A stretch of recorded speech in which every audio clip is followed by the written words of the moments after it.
historias de terror mientras me maquillo. Eran exactamente las 6 de la mañana del sábado. Como cada hora en punto, Nacho hacía la ronda por la nave industrial, asegurándose de que todo siguiera en orden. Llevaba cerca de un año trabajando de guardia de seguridad y pese a que había puestos más agradables que el de vigilar un almacén, a él le venía como anillo al dedo.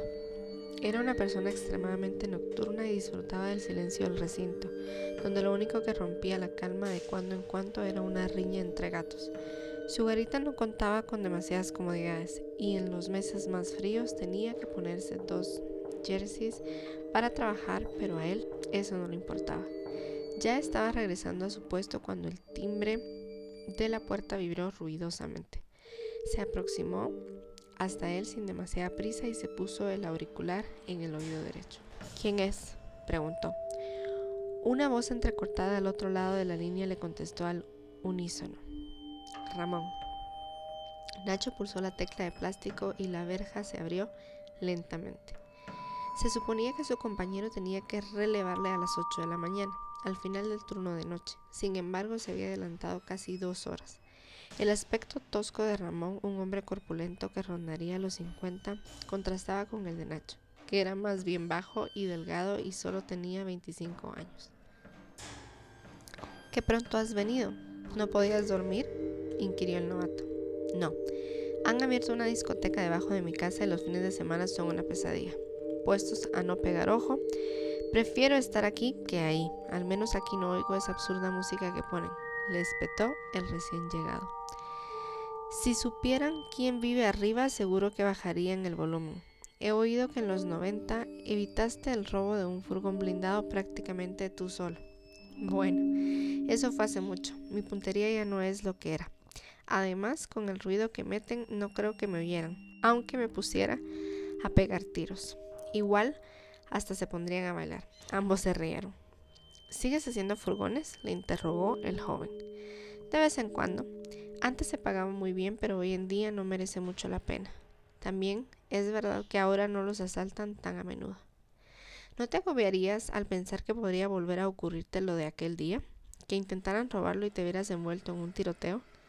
Ramón se quedó pensativo. Preferiría hacer furgones hasta jubilarme que estar fijo en el turno de la noche como tú. ¿En serio?, respondió Nacho, muy sorprendido. Desde luego, declaró el más mayor. ¿No te has fijado que ninguno de los veteranos coge nunca el turno de noche? Sí que me había dado cuenta.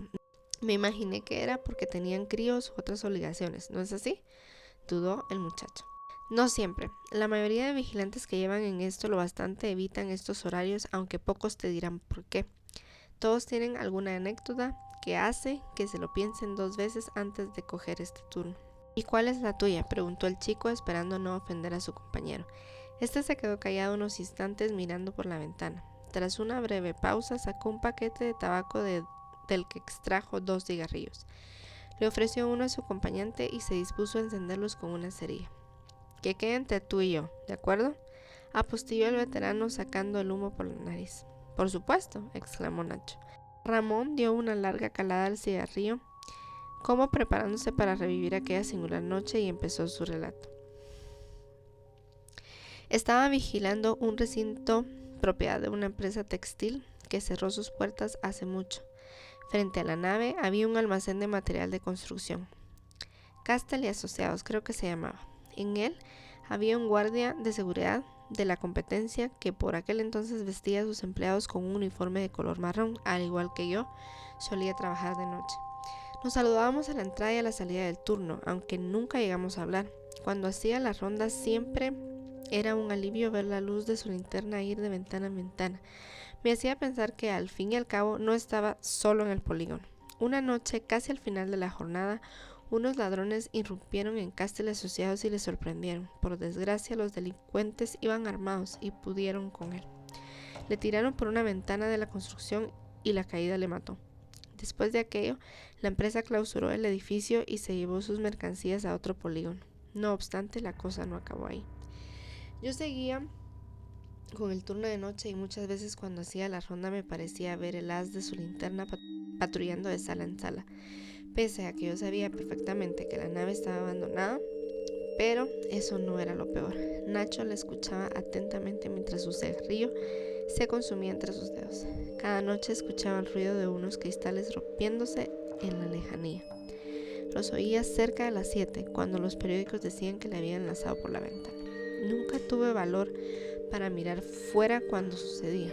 No sé si eran los gatos, unos gamberros, o si era el eco de la muerte del vigilante. Aunque sinceramente prefiero no saberlo. No he vuelto a coger el turno de noche desde entonces, y créeme, cuando te digo que lo pasaba peor cuando escuchaba esos vidrios resquebrajarse que cuando esos malnacidos interceptaron nuestro furgón y se liaron a tiros. ¿Dónde ocurrió todo esto, inquirió el joven? Aquí mismo, cerca del aparcamiento. Hace años que demolieron Castel y Asociados, pero aún no han construido nada encima, y los escombros siguen ahí. El veterano echó un vistazo al reloj de la garita que marcaba las 7 menos cuarto. Puedes marcharte ya si quieres, total. Ya estoy aquí, respetó Ramón. ¿Estás seguro? Vaya, te lo agradezco mucho, contestó el novato. No hay de qué. Encima que tienes que aguantar mis batallitas, descansa y descuida que a las 8 ficharé por ti. Gracias, nos vemos por aquí. El chico abrió la taquilla, se puso su chaquetón y se marchó. Caminó por el polígono dándole vueltas a aquella extraña historia. Aún no había salido el sol y el cielo estaba teñido de un tono opaco y oscuro. Salió al descampado donde todo el mundo estacionaba y se montó en su coche. Estaba tan distraído que había olvidado quitarse el abrigo y meterlo en el maletero. Introdujo la llave en el contacto, pero antes de que pudiera arrancar el motor, un estruendo le sobresaltó. El ruido de unos cristales quebrándose rasgó el silencio del polígono. Nacho miró en todas direcciones. No había nada que le revelara la causa de ese sonido. Frente al aparcamiento vio el enorme rectángulo de ladrillo donde se había erigido un edificio. Junto a los cascotes de piedra había un cartel de chapa cubierto de óxido y polvo depositado que rezaba Castel y Asociados. Su pulso se aceleró. Entornó los ojos para estudiar mejor la escena que tenía ante él. Por todas partes había montones de ladrillos hechos pedazos y escombros, donde antes se habían levantado tabiques y columnas. En uno de los costados de la ruina había una masa torcida cuya silueta el muchacho no fue capaz de identificar. Se quedó observándola unos segundos. De vez en cuando se revolvía o sacudía uno de sus costados y también le pareció que se ensanchaba y se encogía, como si respiraban entrecortadamente. Giró la llave en el contacto y pulsó el botón que activaba las luces del coche. El haz blanquecino de los faros iluminó la extraña figura. Un hombre desparramado contra el suelo de un modo espantoso y cubierto de sangre se agitaba furibundo. Sus dos brazos estaban rotos. En una de sus muñecas el hueso había rasgado la carne y la manga de su camisa, quedando a la vista. Sus piernas fracturadas y retorcidas situaban sus dos pies en ángulos imposibles.